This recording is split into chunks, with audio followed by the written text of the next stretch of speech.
The WestHouse Hotel in Midtown Manhattan. Ooh, this is a luxury boutique hotel and there's a lot to love about it, but y'all know I like to keep it real. So in this honest review, things to know before you book it, things to love and things not to love and be aware of coming up. And if you're new here, yo, I'm Christine Lozada with Where in the World is CL, and I make travel videos every week to help you get up, get out, and go travel. So if you like to travel, consider subscribing. One of the things about my channel is I try to help out with the tips that I wish I knew before I traveled to a place. And these are the things I wish I knew about WestHouse. And one of the things that most people are interested in is the rooms. So let's dive straight in with what the rooms are like. I'll be honest on this one in that the rooms, there's actually more to love than to not love about them. And the first reason why is the size. Size matters in New York City when it comes to rooms. Because if you're sharing a room with someone else, I was here with my boyfriend, and it didn't feel like we were on top of each other like so many of the other shoebox rooms you might stay in New York City. But another thing that I often wonder about before I step in is how old and historic or moldy might this place be? But this is actually really nice. The entire hotel, which has 172 rooms and suites over like 20 something floors or so, the rooms are really well appointed. They have this cool 1920s, 1930s Art Deco style, and the actual rooms are nice. They are boutique luxury and they are not old. So I actually really enjoyed staying in the room. Our room had views looking out toward Midtown Manhattan, looking out to Times Square. So that was really nice as well, especially when it would get dark and the city would light up. But one of the small details in the room that I really liked was not only was not a shoebox in that you had a hallway as you were coming in, but within the shower, and the bathroom was pretty spacious, is that you had this cutout in the shower door so that you could turn on the water without getting the cold water splashed on you. And that was actually kind of a nice feature. A lot of people asked me like, oh, well, isn't the water splashing out while you're taking a shower? And no, it didn't. It was actually just a nice little design that I appreciated, but the rooms are super nice. Let's talk about some of the other spaces in the hotel because there are a lot of things to enjoy about them besides the extra fees that you will have to pay for them. That's something not to love, and we'll talk about in a second. So one of the things I really loved about this is at the WestHouse, you actually have a legit lobby and place to hang out. So many hotels in New York City skimp on the lobby experience and will literally just have like the front desk and maybe a seat or two. But there's actually like really nice, thoughtful spaces around the property to hang out at, including in the lobby. And so the adjacent space in the den is really nice, and there's kind of a bar area over there. And so that was really nice. The next thing to love and kind of hate is the Terrace. So the Terrace is cool for two reasons. One, they have a literal terrace. This is on like the 23rd floor or so, where you can look out and onto the city and hang out outside and have drinks outside in the summer. So I was here in the winter, so it's closed.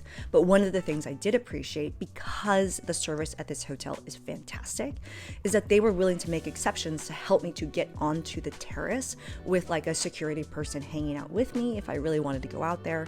I didn't want to be a pain in the butt this time around, so I was like, no, that's okay. I'll just come back in the summer, which I will. But they have the terrace. You can go out onto it in the summer months. The other thing about the Terrace is that in their enclosed section, it's a really nice large space with lots of tables and seating areas. They have a morning and nightly food and beverage service. So in the morning, you can expect to find coffee and teas and hot breakfast items, as well as your normal buffet style continental breakfast, and that's pretty nice. And in the evening, you'll find a few hours in which they're serving like light bites that has a changing menu nightly, as well as like wines. So not hard liquors or anything like that, but beers and wines you'll find in there as well. And the service in there is fantastic. So I really loved the food and beverage service that they had on the terrace. But the other thing is that like it's not cheap to pay for it. In other words, required is this. So there's what they call a nightly residence fee, and it's $53 per person plus tax per night. So that kind of tacks on a lot of extra, but that includes things like Love the fast Wi-Fi, awesome. Love that food and beverage service I was talking about. But the other thing about that, not to love, is that New York City is this amazing place to eat out at, to go out and enjoy all the places, to eat and drink. And if you're not using that, it doesn't really feel like that fee is fair, because yes, they have a gym. The gym is quite nice. That's something to love, that that's available and it's on site. So many hotels require you to go to an off-site gym that they have partnered with, but here it's actually on site. It is shared with the hotel that shares some of their elevators with them, which is the Park Central. I didn't find that the gym was extremely busy while I was there. So this residence fee that I'm talking about, it is a little bit steep. You're paying $120 a night extra just for this, but it's allowing you to enjoy the food and beverage service, the Wi-Fi, the gym.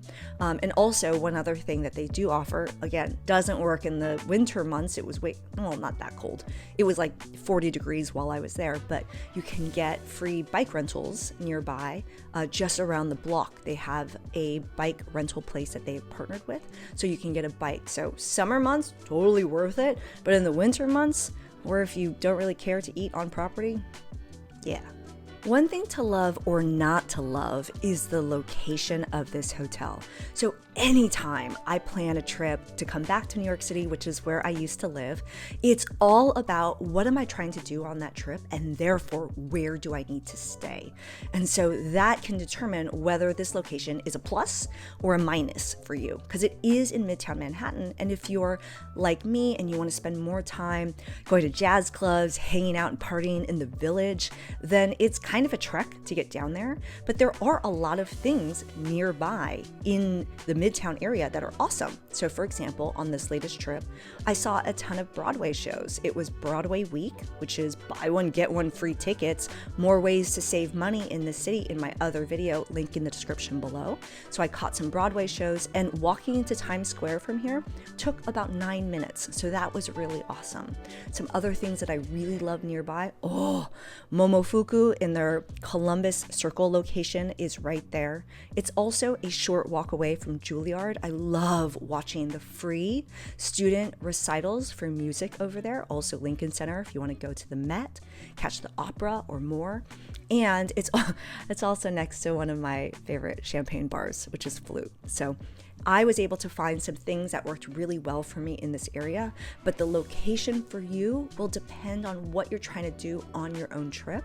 It was located next to the E-Train and the BD, which was also very convenient for me to get to the places I wanted to around the city. So that's one thing to consider, is the location. Is it one that you'll love or not so much? This one I was nervous about because when I checked in, Meatball, my boyfriend, showed up in sweats, and I was like, I don't know if they're going to be stuffy. Like, because they're a luxury boutique and some places do give them 5 stars, I didn't know if they were going to oppose the way we looked. I came in my normal gym clothes and he was in his sweats, but the service was fantastic and we were treated with respect everywhere. But another thing I really enjoyed was they were constantly texting me during my stay in case I needed anything.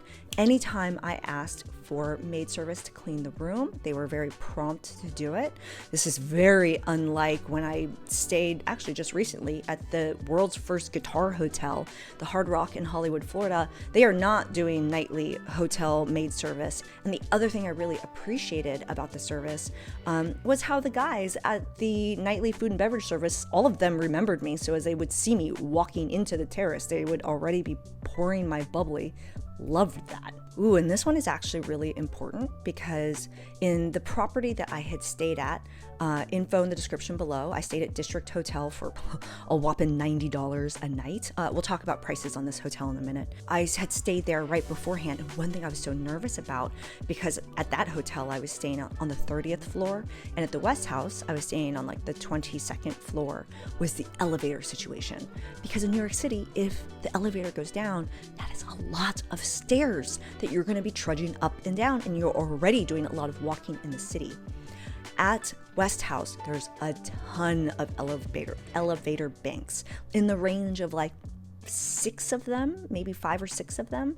And at a district hotel, there were 2 elevators, one of which was down during my 6-night stay. And so I did take the stairs, those 27 floors, a few times, which I was not happy about.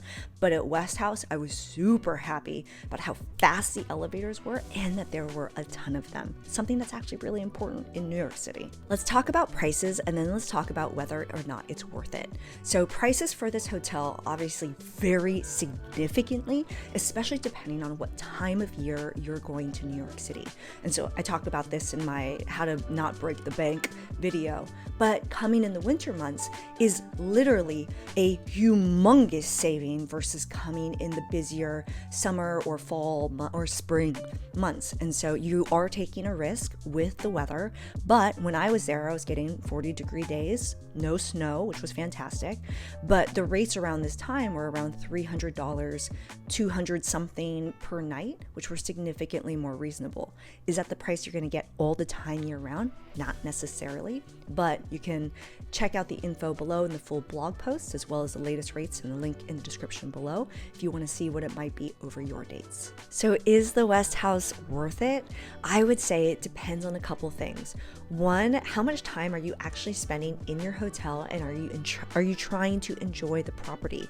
If you're in New York City for a super quick trip, it's because, like Vegas, sometimes you're there for 30 hours or less on some trips. And so if you're not necessarily enjoying the property and doing the food and beverage service and enjoying their Terrace, etc., then it might not be worth it, because paying that residence fee and potentially more for being a boutique hotel might be a lot. And it also depends on what you're trying to do in New York City. If you're trying to spend more time in Central Park, maybe having a relaxing, romantic vacation with somebody during the summer where you can enjoy a sunset on the terrace, it might be really worth it. But if you're coming like I did in the winter months and you can't use the bike service or some of the other amenities, it might not feel as worth it. So these are some of the things to ask yourself. More info is in the blog post below. And if you have a suggestion for another boutique hotel or a luxury hotel in New York City, add it in the comments below, because we're all a community. I'm Christine Lozada. Come join me in my next New York City videos, and I'll see you over there. Ciao.